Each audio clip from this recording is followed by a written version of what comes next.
बिस्मिल्लाहिर्रहमानिर्रहीम अल्हम्दुलिल्लाहि रब्बिल आलमीन।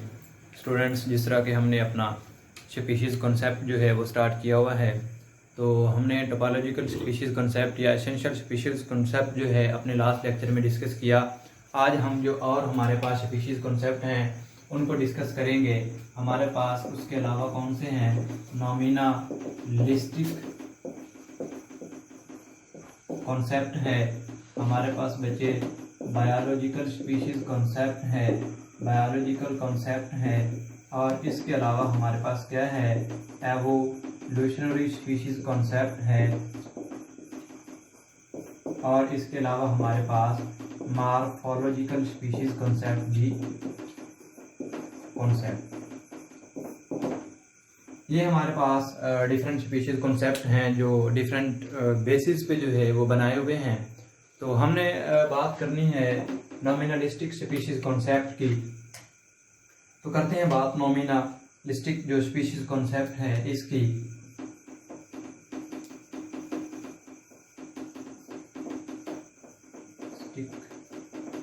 स्पीशीज़ कॉन्सेप्ट जो नॉमिनलिस्टिक स्पीशीज़ कॉन्सेप्ट है ये 18th सेंचुरी में लामार्क और बफन वगैरह जो थे उन्होंने 18th सेंचुरी में लामार्क और जो बफन वगैरह थे उनके ये आइडियाज़ थे, ठीक है। इन्होंने भी इसके बारे में नॉमिनलिस्टिक स्पीशीज़ कॉन्सेप्ट के बारे में अपने आर्गूमेंट दिए, और मायर 1869 उसने भी अपने जो है वो आर्गूमेंट्स दिए। तो इसके मुताबिक, इस कॉन्सेप्ट के मुताबिक हमारे पास बात ये थी, जो नॉमिनलिस्टिक स्पीशीज़ कॉन्सेप्ट है ये जो बायोलॉजिकल स्पीशीज़ कॉन्सेप्ट और जो टोपोलॉजिकल स्पीशीज़ कॉन्सेप्ट है उसको डिनाई करता है। हमने देखा कि हमारे पास ग्रुप ऑफ स्पीशी है, ग्रुप ऑफ इंडिविजुअल है, जिसको हम कहते हैं स्पीशी। अब ये जो हमारे पास है ये वाला कॉन्सेप्ट नॉमिनलिस्टिक स्पीशीज़ कॉन्सेप्ट, ये क्या है कि ये कहता था कि नेचर जो है प्रोवाइड इंडिविजुअल्स नॉट स्पीशी। यहाँ पे जो इनका मेन पॉइंट था इस थ्योरी का वो ये था कि नेचर जो है हमारे पास, nature provides individuals. Nature provides क्या करती है? इंडिविजुअल्स प्रोवाइड कर रही है, नॉट स्पीशीज।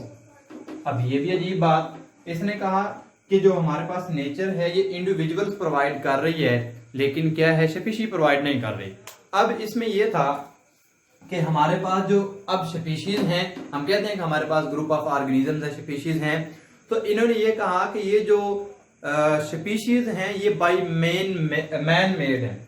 ये जो स्पीशीज हैं ये किस तरह है? स्पीशीज जो हैं हम इसके बारे में बात करते हैं कि ये क्या हैं?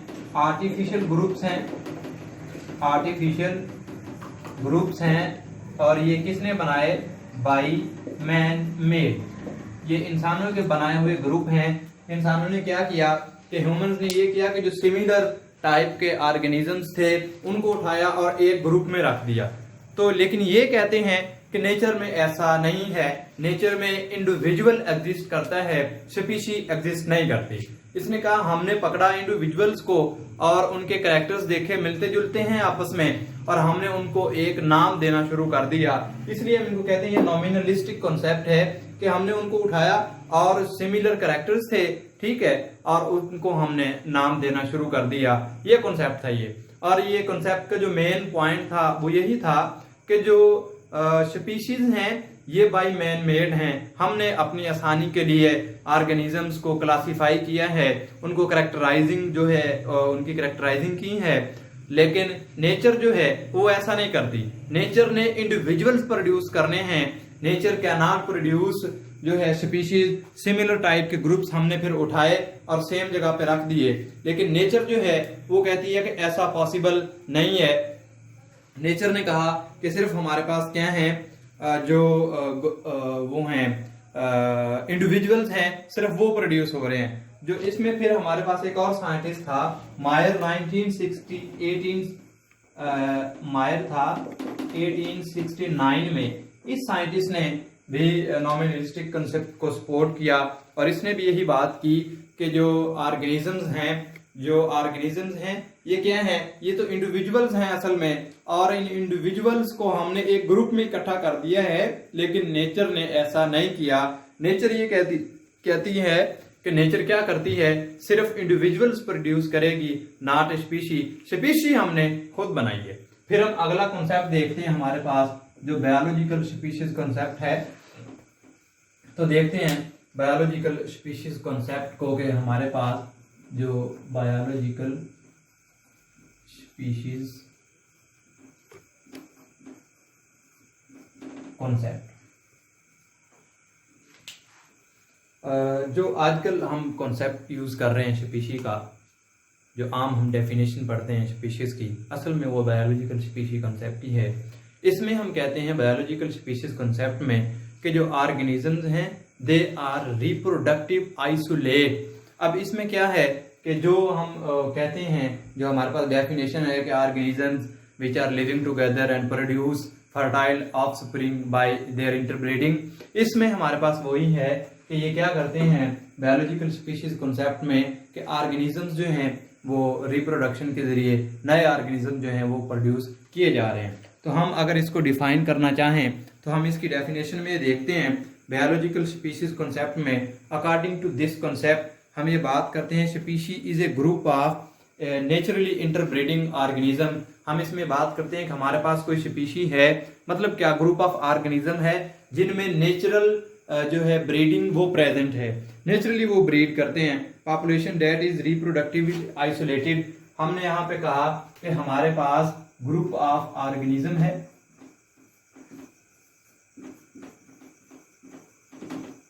Group of organisms which are naturally क्या करते हैं रिप्रोड्यूस,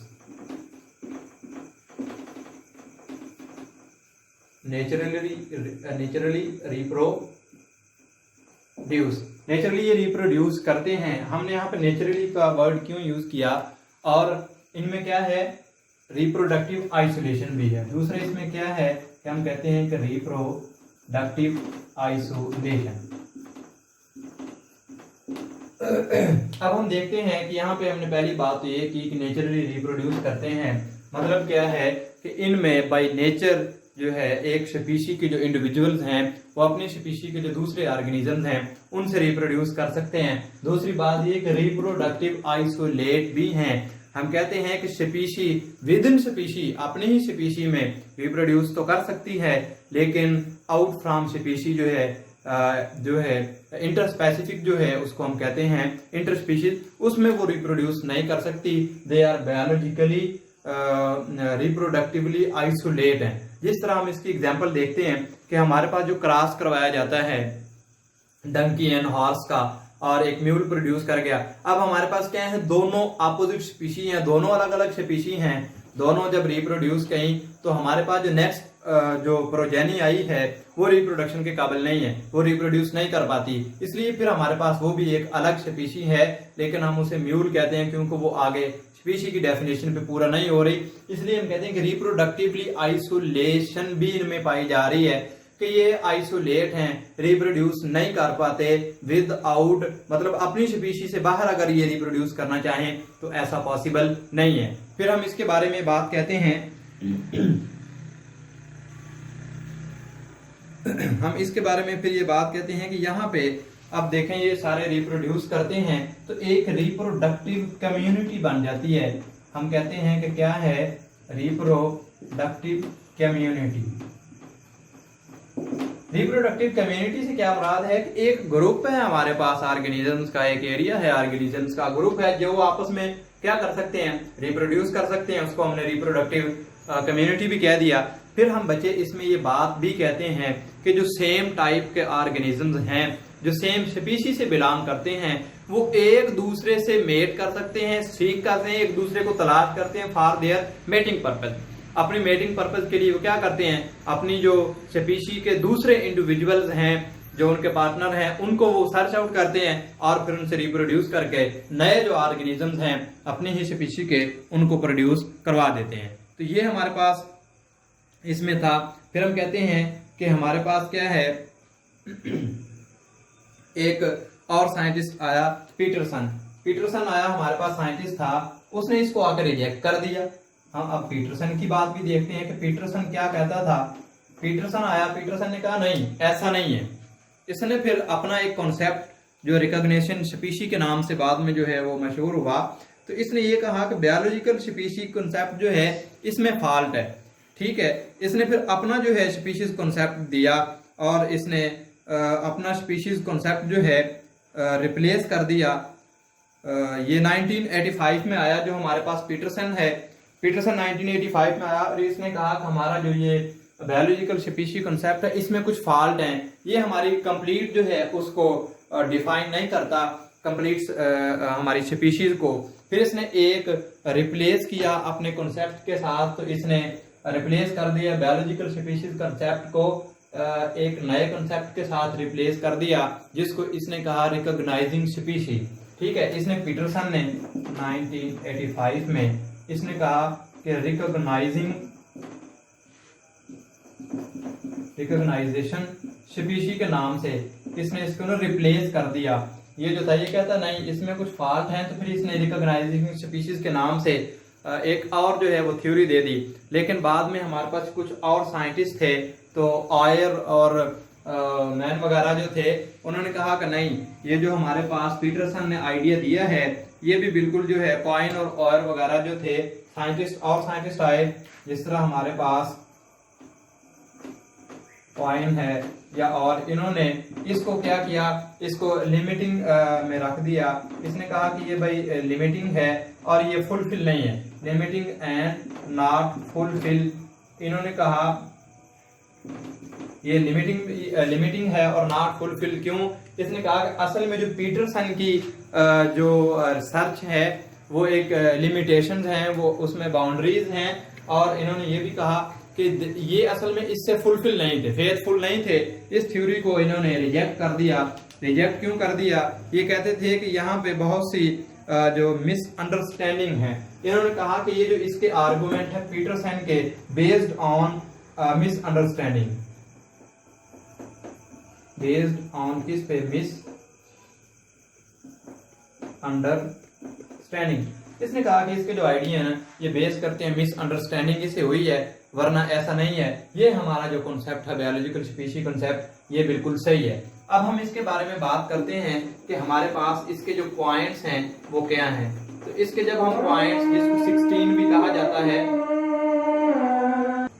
हम इसके पॉइंट्स की बात कर रहे हैं जो हमारे बायोलॉजिकल स्पीशीज कॉन्सेप्ट हैं। हम इसके बारे में बात करते हैं कि जो स्पीशीज हैं ये क्या हैं। Species consist of population. हम कहते हैं कि स्पीशीज क्या हैं? स्पीशीज कंसिस्ट ऑन पॉपुलेशंस, ठीक है,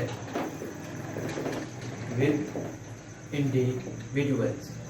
एक पॉइंट इसका ये था कि स्पीशीज जो है वो पॉपुलेशन है, हमारे पास डिफरेंट किस्म की पॉपुलेशंस में स्पीशीज पाई जा रही हैं। अब स्पीशीज हम किस बेस पे कहते हैं? उनमें जो इंडिविजुअल प्रेजेंट है उस बेस पे हम कहते हैं। फिर हम कहते हैं कि हमारे पास स्पीशी क्या है? ये हमारे पास रिप्रोडक्टिव कम्युनिटी है। स्पीशी क्या है हमारे पास? हमने कहा ये रिप्रोडक्टिव कम्युनिटी है, ठीक है। एक ऐसी कम्युनिटी है जिसमें जो ऑर्गेनिजम्स हैं वो रिप्रोड्यूस कर सकते हैं। इसके अलावा फिर हमने इसमें ये बात भी कही कि जो ये हमारे पास क्या है, ये रिप्रोडक्टिवली आइसोलेट है। हम इसको ये बात कहते हैं कि इसमें जो ऑर्गेनिज्म हैं जो इस बायोलॉजिकल कॉन्सेप्ट में जो पाए जा रहे हैं, these are reproductively isolate, not fertility, not based on fertility. हम ये कहते थे कि ये क्या है, इसके जो ऑर्गेनिज्म हैं, हम इसके ऑर्गेनिज्म की बात करते हैं, ये रिप्रोडक्टिव आइसोलेट हैं, reproductive isolated, not based on fertility. ये कॉन्सेप्ट हमारे पास फर्टिलिटी पे बेस नहीं करता बल्कि रिप्रोडक्टिव आइसोलेशन पे बेस करता है। इसका मतलब जो मैंने पीछे एग्जांपल आप लोगों को बताई है जिसमें हमने डिस्कस किया है वो म्यूल जो प्रोडक्शन थी, असल में वो रिप्रोडक्टिव आइसोलेशन है वहां पे। वहाँ पे आउट ऑफ स्पीशीज जो है हम कहते हैं कि वहाँ पे रिप्रोडक्शन पॉसिबल नहीं थी, हमने आर्टिफिशियल रिप्रोडक्शन करवाई, तो हम इसलिए कहते हैं कि फर्टिलिटी पे बेस नहीं करती, ये बेस करती है किस पे, रिप्रोडक्टिव आइसोलेशन पे, कि जो ऑर्गेनिजम्स हैं वो रिप्रोडक्टिव आइसोलेट हैं। फिर हम बात करते हैं कि हमारे पास क्या है, एक इकोलॉजिकल यूनिट है, हम इसकी बात कर देते हैं कि हमारे पास क्या है, इकोलॉजिकल यूनिट है। एक इसका ये पॉइंट है कि इकोलॉजिकल यूनिट है जिसमें हम देखते हैं कि इकोलॉजी इस पे डिपेंड करती है। फिर हम कहते हैं कि ये हमारे पास क्या है, एक जेनेटिक यूनिट भी है, ये हमारे पास इसके अलावा इकोलॉजिकल है और इसके अलावा हमारे पास क्या है, जेनेटिक यूनिट है। तो ये इसके पॉइंट्स थे जो हमारे पास बायोलॉजिकल स्पीशीज कॉन्सेप्ट है जिसके बारे में हमने देखा। और इसके अलावा हम कहते थे हाँ, तो इनमें डिग्री ऑफ डिफरेंस भी पाया जाता है, हमने जेनेटिक यूनिट की भी बात की। फिर हम कहते हैं कि हमारे पास क्या है, डिग्री ऑफ डिफरेंस यूनिट में पाया जाता है कि हमारे पास जो स्पीशीज हैं इनमें क्या है, यूनिट ऑफ डिफरेंस है कि एक दूसरे से क्या है, ये डिफरेंट हैं। फिर हमारे पास ये जो हमारे पास पास्टुलेट्स है, ये पास्टुलेट्स किस थ्योरी के हैं, ये जो बायोलॉजिकल स्पीशीज कॉन्सेप्ट है। अब हम अगला जो स्पीशीज कॉन्सेप्ट है, एवोल्यूशनरी स्पीशीज कॉन्सेप्ट, उसको डिस्कस करते हैं कि हमारे पास जो एवोल्यूशनरी स्पीशीज कॉन्सेप्ट है वो क्या कहता है।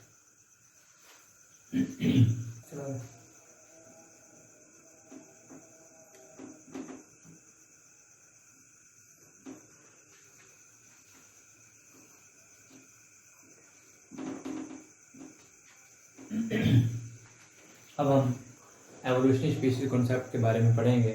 असल में जो एवोल्यूशनरी स्पीशीज कॉन्सेप्ट है इसको हम कहते हैं कि ये most important and most acceptable है। पहली बात तो ये क्या है, most important and most acceptable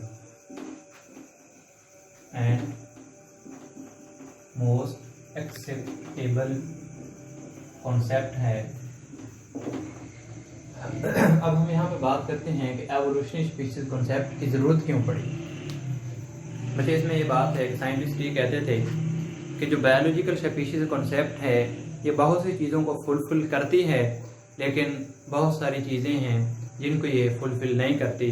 हम जब रिप्रोडक्टिव आइसोलेशन की बात करते हैं बायोलॉजिकल कॉन्सेप्ट में, तो बच्चे हम ये बात करते हैं कि ये वो ऑर्गेनिज्म हैं जो रिप्रोड्यूस कर सकते हैं, जो सेक्सुअली रिप्रोड्यूस कर सकते हैं। अब वो तो हमने डिफाइन कर लिए, हमने उनको करेक्टराइज कर लिया, क्लासीफाई भी कर लिया, उनको स्पीशीज का हमने लेवल भी दे दिया, लेकिन ऐसे ऑर्गेनिजम्स जो एसेक्सुअल रिप्रोड्यूस करते हैं उनका मसला था।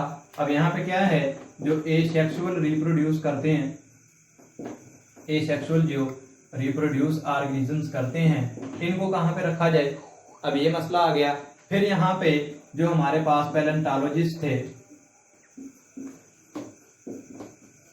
पैलेंटोलॉजिस्ट, उन्होंने भी यहाँ पे क्वेश्चन मार्क क्रिएट कर दिया कि अगर हमारे पास कोई फॉसल मिल जाता है, हमें फॉसल मिल जाता है तो उसे हम कहाँ पे सेट करेंगे, उसे हम कहाँ पे रखेंगे। तो फिर इससे क्या था कि हमारा जो वो कॉन्सेप्ट था बायोलॉजिकल कॉन्सेप्ट, वो फिल इन चीज़ों पे नहीं होता था। वो ना तो एसेक्सुअल रिप्रोड्यूस को जो ऑर्गेनिज्म जो है वेजिटेटिव प्रोपगेशन से या एसेक्सुअल रिप्रोड्यूस करते हैं उनको डिफाइन नहीं था करता, उनको कैटेगराइज नहीं था करता। और उसके अलावा जो पैलेंटोलॉजिस्ट कहते हैं कि अगर हमें को फॉसल मिल जाता है तो फिर हम क्या करेंगे, तो फिर हमारा जो बायोलॉजिकल कॉन्सेप्ट था वो जो है वो रॉन्ग हो गया। और उस पर हमने फिर क्या किया कि हमारा जो नया कॉन्सेप्ट है एवोल्यूशनरी स्पीशीज कॉन्सेप्ट, जो कि पैलेंटोलॉजिस्ट ने और जो एवोल्यूशनिस्ट थे उन्होंने ये कॉन्सेप्ट दिया। तो हम कहते हैं कि इस कॉन्सेप्ट में हम कहते हैं एवोल्यूशनरी स्पीशीज यहाँ पे है क्या कि is a lineage of ancestor descendant population of organism. यहाँ पे इन्होंने फिर उस लाइनेज को, यहाँ पे इन्होंने कहा ये हमारे पास क्या है, लाइनेज है, जो हमारे पास क्लेट और ग्रेड्स की जो लाइनेज है, ठीक है, लाइनेज कौन सी, एंसेस्टर से टुवर्ड डिसेंडेंट्स, ठीक है। अब ये लाइनेज हमारे पास वो क्लेट और ग्रेड जो थे जिनमें हमने इनको पुट किया है कि ऑर्गेनिज्म, जिस तरह हम कहते थे कि ऑर्गेनिज्म जो हैं वो यूनिसेलुलर ऑर्गेनिज्म से फिर मल्टीसेलुलर ऑर्गेनिज्म, वो किस तरह से स्टेप बाय स्टेप जो है एवोल्यूशनिस्ट बताते हैं कि वो स्टेप बाय स्टेप क्या हुआ कि जो है कॉम्प्लेक्स, हमारे पास कॉम्प्लेक्सिटी जो है वो ऑर्गेनिजम्स की आती गई। अब हमने इन ऑर्गेनिज्म को स्टडी करना है तो हम इनकी लाइनेज को स्टडी करते हैं। इनका जो लाइनेज हमारे पास क्या है, एक जो इनकी फ्लेजनी है हम उसको स्टडी करते हैं, अनब्रोकन सीरीज है जो इनके पास हम उसको स्टडी करते हैं इसमें, ठीक है। हम कहते हैं कि हम इसमें फिर किसको स्टडी करते हैं, फाइलोजेनी को स्टडी करते हैं, या हम इसमें किसको स्टडी करते हैं, इनकी जो अनब्रोकन सीरीज है, अनब्रोकन सीरीज ऑफ ऑर्गेनिजम्स। ये जो ऑर्गेनिजम्स की अनब्रोकन सीरीज मतलब क्या कि हमारे पास जो इनकी चेन है ऑर्गेनिजम्स की किस तरह से मॉडिफाई हुए हैं या किस तरह से एवोल्यूशनरी पर्सपेक्टिव के हवाले से हम देखें कि किस तरह एक सेल से यूनिसेलुलर फिर मल्टी सेलुलर और फिर हमारे पास ये मैमल्स और सारी जो एडवांस स्पीशीज हैं जो होमो सैपियंस हैं ये किस तरह से डिराइव हुए, इसकी स्टडी करने के लिए हम फिर एवोल्यूशन को स्टडी करते हैं, इनकी फ्लेजनी को स्टडी करते हैं, ठीक है, इनके ग्रेड्स और क्लेड्स को स्टडी करते हैं। और हम बेस क्या बनाते हैं, बेस हम बनाते हैं इसमें इनकी टाइम एंड जो उसकी टाइम और स्पेस, जो हमारे पास एवोल्यूशन है जो बेस करती है टाइम और स्पेस पे, कि हमारे पास ये टाइम एंड स्पेस असल में क्या है, ये डाइवर्सिटी को डिफाइन कर रहे हैं। अब ये कहते हैं कि डाइवर्सिटी क्या है, spreading of organism through out the world, ठीक है। ऑर्गेनिजम्स की जो स्प्रेडिंग है, ऑर्गेनिज्म जो फैले हुए हैं, ये हमारे पास एवोल्यूशन हुई है किस टाइम में और किस जगह पे, ठीक है, जिसकी बेस पे हमने बायोम्स वगैरह जो है वो बनाए हुए हैं, या हमने जो पीरियड्स बनाए हुए हैं। अगर हम टाइम की बात करें तो हमने जो इराज बनाए हुए हैं, ठीक है, जो हमारे पास सीनोजोइक, पैलियोजोइक और ये सारे इराज जो हैं वो टाइम पे बेस करते हैं, और जो रीजन्स हैं, जो बायोम्स हैं, वो किस पे डिपेंड करते हैं, स्पेस पे डिपेंड करते हैं। कि हमारे पास अब जितने भी बायोम्स हैं या हमारे पास जितने भी इकोलॉजिकल इराज हैं हम उनको स्टडी करते हैं, और उनको स्टडी करने से हमारे पास होता क्या है कि हम असल में एवोल्यूशनरी स्पीशीज कॉन्सेप्ट जो है उसको डिस्कस कर रहे हैं। उसमें हमारे पास कोई फॉसल मिल जाता है, कोई और चीज मिल जाती है, फॉसल टाइप मिल जाए, तो फिर हमें उसमें क्या है कि आसानी रहती है। हम देखते हैं कि वो फॉसल जो है वो किस टाइम का था, किस पीरियड का था, कौन से इरा का था, और वो जो रीजन था, बायोम था, वो डेजर्ट रीजन है या वो फॉरेस्ट रीजन है या वो मैरीन वाटर का रीजन है, ठीक है, वो किस रीजन का एनिमल था। ये सारी हमारे पास जब इंफॉर्मेशन आ जाती है तो फिर हम अपने ऑर्गेनिज्म को क्या कर पाते हैं, उसको हम किसी स्पीशी का रैंक दे पाते हैं, उनको हम क्लासीफाई करवा पाते हैं। तो ये हमारे पास बच्चों आज के हमारे जो कॉन्सेप्ट थे जिनके बारे में हमने बात की कि बायोलॉजिकल स्पीशीज कॉन्सेप्ट है और एवोल्यूशनरी स्पीशीज कॉन्सेप्ट है। इसके अलावा हमारे पास एक और कॉन्सेप्ट है मॉर्फोलॉजिकल कॉन्सेप्ट। मॉर्फोलॉजिकल कॉन्सेप्ट हमारे पास ये है कि जब हम किसी ऑर्गेनिजम्स की जो ज़ाहरी शक्ल सूरत है उसकी मॉर्फोलॉजी जी है उसको बेस बनाते हुए अगर किसी स्पीशीज में जो है उसको एडजस्ट करवा दें, मतलब कि हमारे पास जो शीप्स हैं उन सभी की मॉर्फोलॉजी एक जैसी है, सभी हमें एक जैसी नजर आती हैं, तो उनके जो मेंबर्स हैं, इंडिविजुअल्स हैं, हमको पता लग जाता है कि ये किस फैमिली और किस क्लास से या किस स्पीशीज से जो है वो बिलोंग करते हैं। या जिस तरह से ह्यूमंस हैं सारे के सारे मॉर्फोलॉजी सेम है, तो इस मॉर्फोलॉजी की बेस पे भी हम एनिमल्स को जो है वो क्लासीफाई करवाते हैं, उनको स्पीशी का रैंक देते हैं। तो ये हमारे पास आज के कॉन्सेप्ट थे। टोपोलॉजिकल तो हमने पहले कर लिया था, नॉमिनलिस्टिक आज हमने पढ़ा है, और बायोलॉजिकल पढ़ा है, एवोल्यूशनरी और मॉर्फोलॉजिकल कॉन्सेप्ट। इनमें हमने देखा है कि हम स्पीशीज को किस तरह से जो क्रिएट करवाते हैं, हम किस तरह से ऑर्गेनिजम्स को पुट करते हैं स्पीशीज में, किस तरह से हम ऑर्गेनिजम्स को एडजस्ट करवाते हैं, फुलफिल करवाते हैं किसी भी स्पेसिफिक ग्रुप में। Thank you very much.